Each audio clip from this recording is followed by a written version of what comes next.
I still remember the day I got that letter. It was a thick, self-important envelope sealed with the golden emblem of the Maple Ridge Homeowners Association. Inside was a lawsuit. Not a warning, not a complaint, an actual lawsuit.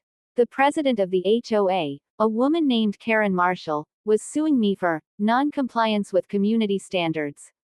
The hilarious part, I didn't even live in their HOA. My land was next to it, technically outside the boundary by nearly half a mile. But Karen didn't care. She called my cabin an eyesore.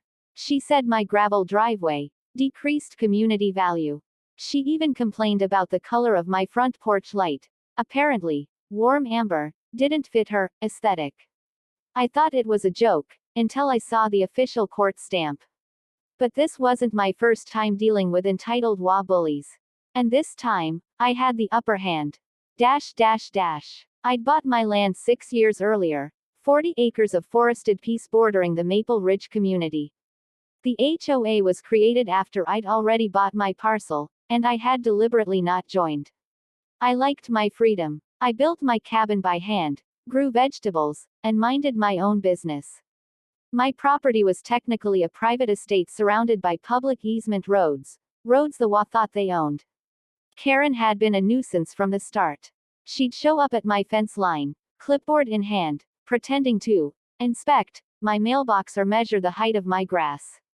Once, she even brought 2 board members to tell me that my truck didn't meet HOA vehicle guidelines.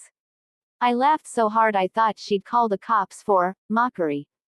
But she was serious. Dead serious. When she filed the lawsuit, she claimed that a portion of my driveway encroached on HOA property.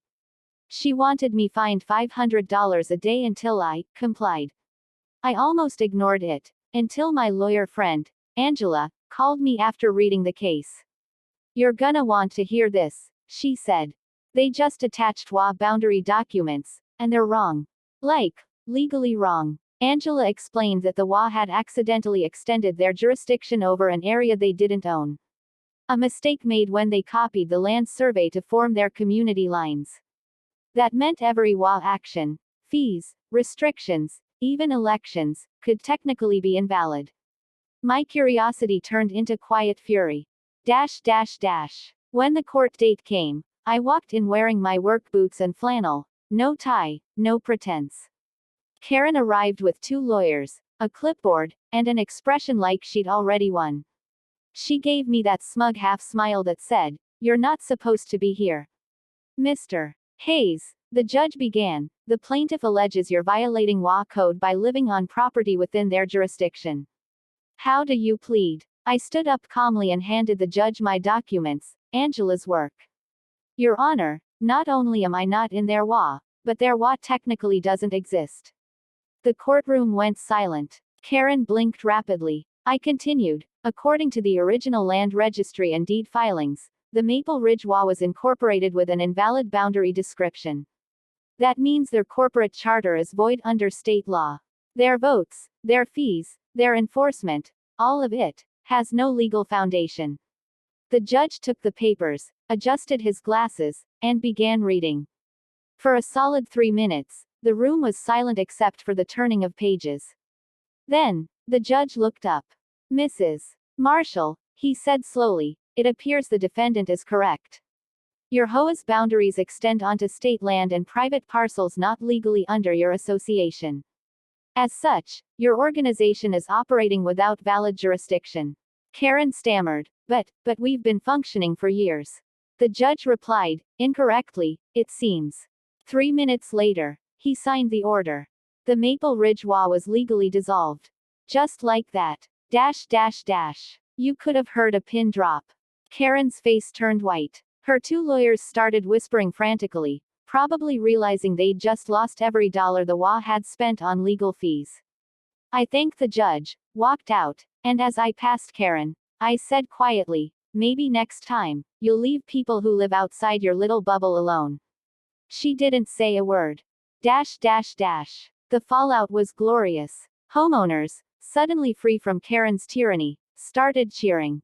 They tore down the HOA rules signs, painted their homes however they wanted, and even threw a neighborhood barbecue to celebrate. I showed up with a tray of ribs, and they treated me like a hero. One guy, Mike, came up to me and said, "Man, I've been paying $400 a month for 7 years to that HOA.